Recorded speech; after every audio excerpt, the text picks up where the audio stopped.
Hi, how's it going? About a year and a bit ago, I think December 2023, I did a video talking about asking the question of why do DVDs still exist. And it was mostly a question of why do they exist when Blu-rays and 4Ks and a more superior product exists. And as much as the obvious question, which I didn't actually know the answer to until the video came out, that it's because Sony owns the rights to Blu-rays and hence it's more expensive to produce Blu-rays. Who'd have thought it? A lot of people would still constantly comment on that video, which seems to have decreased of recent, which is very nice. Or maybe it's just increased a lot more, but I just haven't noticed it because I've turned off email notifications. Holy shit, was that good for my mental health. It's just a lot of comments. A lot of people were saying DVDs are still great and all this kind of stuff. And the thing is, I do still agree on that, front. And in this video, I want to kind of just give some praise to DVDs as a format over Blu-rays and 4Ks, and to say that they're not inferior to Blu-rays and DVDs in all regards.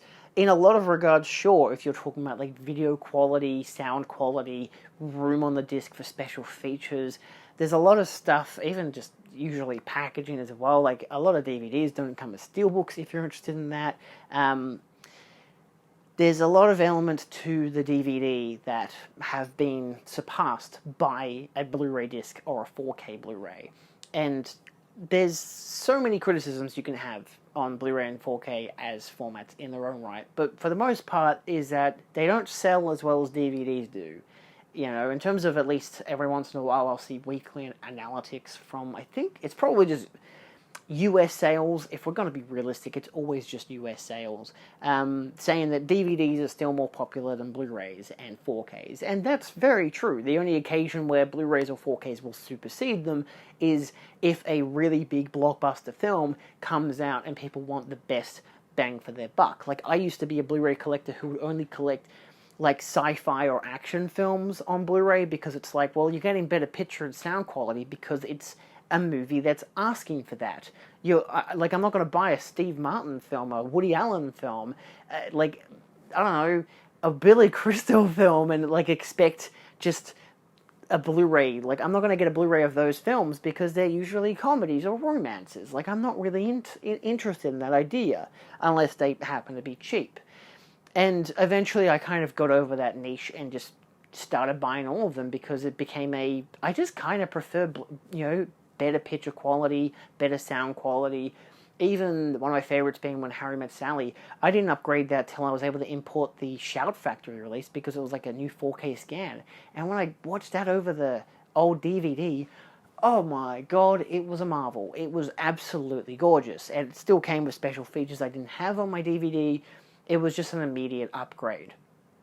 But DVDs themselves, I've come to notice different elements about them that they can still be quite good, whether it be let's put it in the regards of Beetlejuice, a film that my brother would always argue there's no point in getting a DVD when it looks the same as the Blu-ray, because Beetlejuice was a great example of that. They were so close in quality of the product because whether the DVD was a dual layer disc and the Blu-ray was a single layer 25 gigabyte disc, it was the same transfer, and so because of that I didn't get the Blu-ray of the film for years until I got a steelbook version, and then I ended up getting the 4K, and the 4K was just kicked it all out of the goddamn water.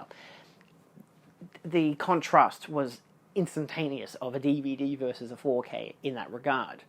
But if it's the same transfer for the Blu-ray and DVD release, most of the time I would go for the cheaper alternative. I think most people do anyway because DVDs are naturally cheaper. It's easier to get them, they're cheaper, you can play them on mostly anything, they are usually more durable. I know that older ones that have been around for 20 to 30 years eventually do rot and just stop working because, nothing is immortal. But at the same time, they are a lot more durable, at least from my experience. DVDs have always been more durable. You could scratch a DVD, drop a DVD, all these things with a DVD, give children, little tykes who don't know what, expenses are, give them free reign of DVDs, and they will still be able to play no matter what that child does to it.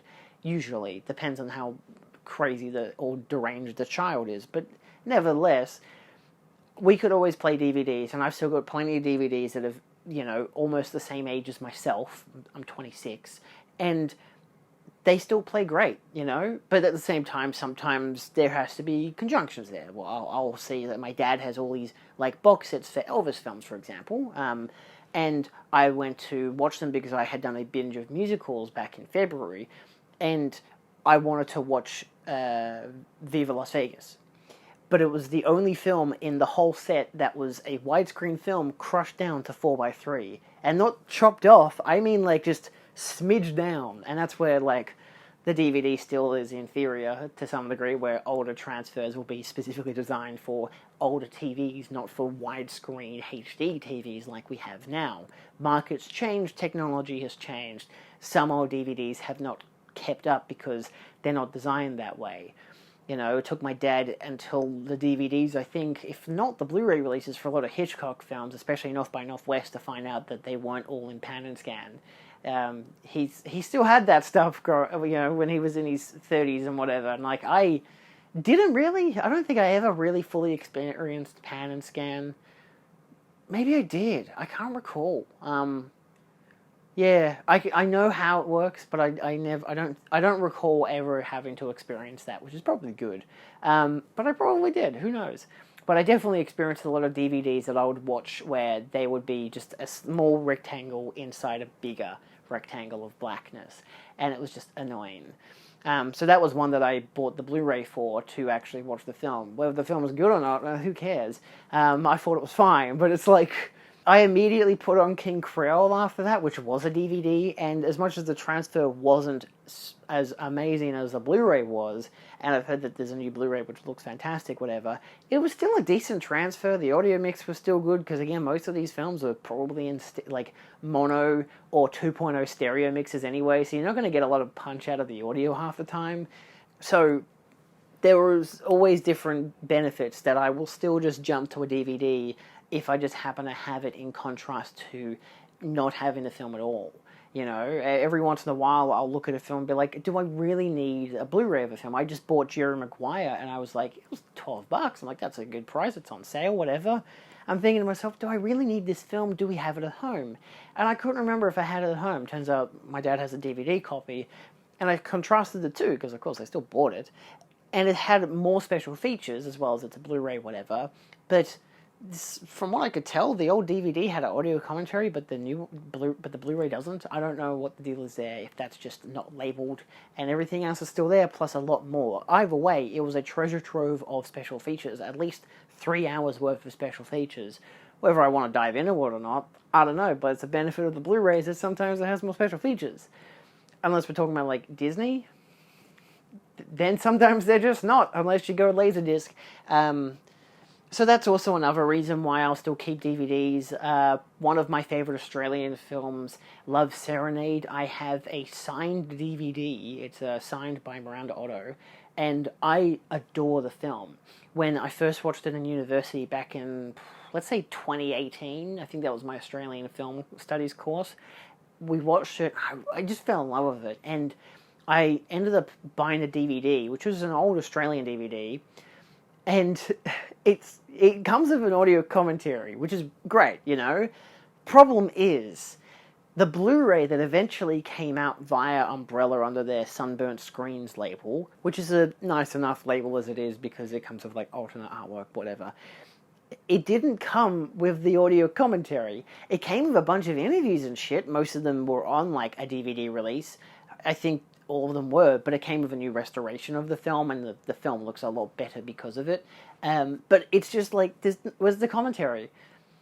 I have to keep the old DVD now. I was going to anyway, because I got it signed by Miranda Otto, because the fucking Blu-ray didn't exist at the time. I still remember watching, I think I introduced it to my partner the day before we went to like a convention to meet Miranda, and I showed my partner the Netflix version, because that was the new restoration that had yet to be released on Blu-ray, and then eventually, like a few months later, was released on Blu-ray.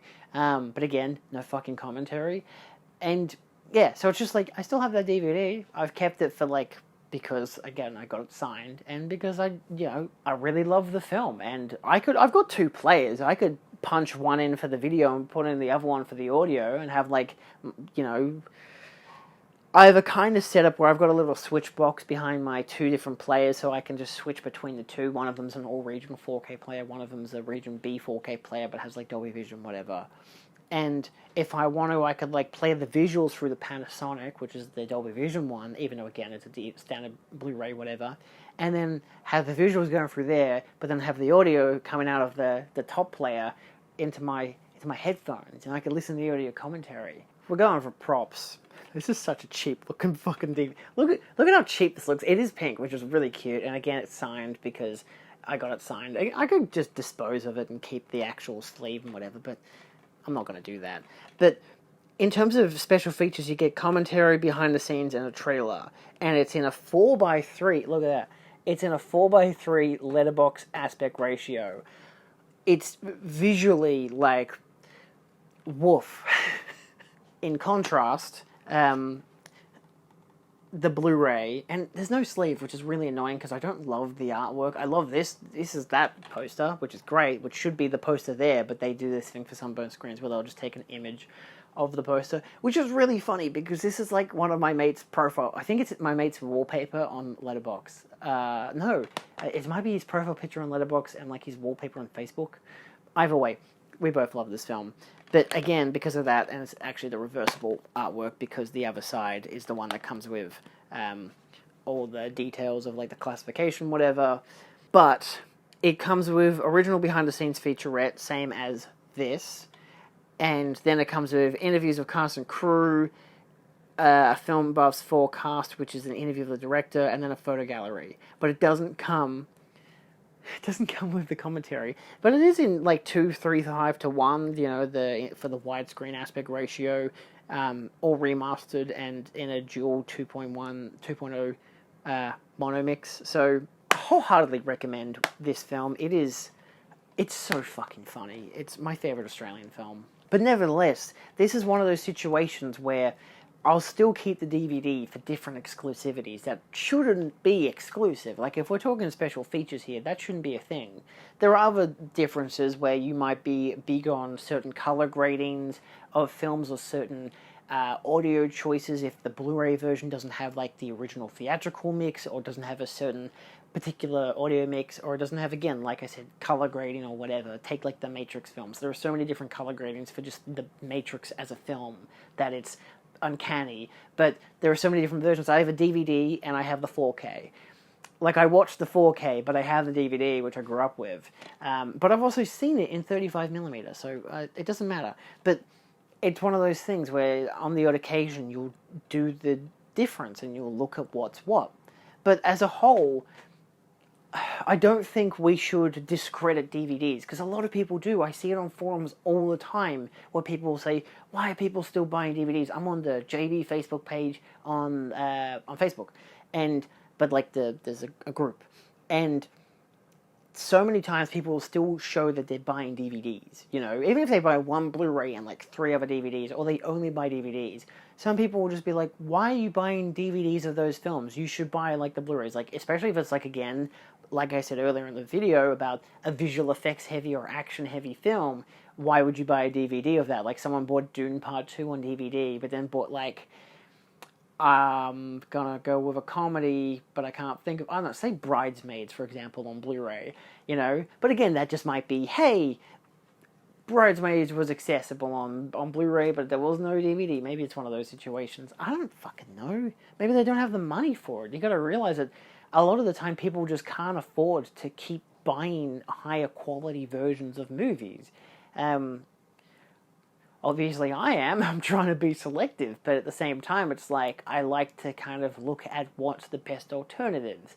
But yeah, I think people are just too critical in general of other people buying DVDs, and we shouldn't ridicule people, especially in the day and age where, again, we're in the, as they say, golden age of physical media, because of so many varieties and options of films and TV shows being put onto physical formats, especially TV shows that are only usually on on DVD, and if they're on 4K, it's very rare that they're on 4K, and they're exceedingly expensive, cough cough, fucking Seinfeld, holy shit. But at the same time, Do you need more than the Blu-ray for Seinfeld? I don't know. I don't think so, personally, but it depends on if, like, the transfers were ever good for the Blu-rays. Just don't watch that shit on Netflix. It's the 4K restoration, and they've stretched it the fuck out, because I guess nobody likes letterboxing movies anymore. Fucking A. But nevertheless, like, it's a affordability aspect, of a comfort aspect, just... I don't want to have to upgrade my TV and my sound system and my player and all these different aspects of just general consumption. You'd prefer that people are buying physical and supporting physical, because it's becoming rarer and rarer for people, common folk people, to be supporting physical media when they have so many streaming platforms. But at the same time, then there are so many different aspects of what kind of technology you need to get. Different players, different TVs, compatibility issues, different surround sound systems or sound bars, and all these different things. And to be fair, it can be stressful and whatever in that regard, but at the same time, there's so much liberty because you have so many options. It can cause its own headache because there are so many options, but it's like, you know, do some research, ask some people who know this kind of stuff. You know, you find what works for you when you can. You can buy a fucking PlayStation and watch goddamn DVDs. You don't need to spend, you know, $1,000 on a Blu-ray player. You can spend $1,000 on a PlayStation player. How crazy is that? It's not my cup of tea, personally, but you can do that, and it's pretty cool. So, yeah, it's just one of those things where we should still be supportive of people buying DVDs, even if they aren't as good as a Blu-ray. You know, people love buying DVDs, it's cheaper, it's easier. That's usually the simple two aspects to it. Some people don't want to upgrade, and they don't want to upgrade. You know, it's perfectly fine. They're supporting physical. That should be all you need. Half the time, most people just buy from fucking bargain bins anyway. They go to op shops and stuff, which we don't have as many in Australia, and if we do, they aren't that full of DVDs. And they're usually not that great in quality. Like, I try to find, like, Blu-rays at, like $2 shops and whatever, and occasionally you'll find something that, like, is like, I don't have this and it's $2. Sure, why not? You know, and for a Blu-ray, that's what fucking steal. I found a Region A Blu-ray once at a fucking $2 stop at, like, a Salvo's. It was a Woody Allen film, of all things. But again, it was just, like, it was just there. I'm like, we don't have this as a release in Australia, and also, most people can't play Region A quality stuff. So, like, the American region stuff in Australia, they can't do that. I go to Play Music DVD, and every time I buy a Region A disc, like a Kino Lorber or Criterion or whatever, they will still ask me to make sure, even though they know who I am, and they know I buy movies all the fucking time. But they will just make sure, because they have to do that, because so many people will come back and be like, this doesn't play on my player, and it turns out they're not region compatible, you know? So you just got to have that mindset of, yeah, maybe, yeah, I don't know. But anyway, that's just how it is. I think the moral message, the end-all be-all, is just we should be supportive of each other for buying physical media. Full stop. It shouldn't matter the format, as long as it's a physical version. You know, it prioritizes it over streaming, it supports the industry, and that's what we want. We want the industry to know that we still want physical media. Sure, we can make our complaints about if the transfer is bad, if the audio is bad, if the special features are bad, but at the end of the day, you're still buying it, usually. Unless you're really, really into looking at every single type of review, and then you can be like, nah, I'm not going to buy this because the reviews say it's bad. But that's also fine. You can be selective as well, as long as you're buying something that you want to watch, that you enjoy. Even if it's, I only buy movies on physical because I like the movies, I don't buy a movie that I've never seen before, you know, which is also fine. It's all fine, okay? Calm down. That's all. Thanks for watching. See you kids next time. I don't know. I guess let me know if you still buy DVDs. Or if you prefer Blu-rays, or if you prefer DVDs. Like, obviously I prefer Blu-rays, but I still like DVDs. See you guys next time. Adios.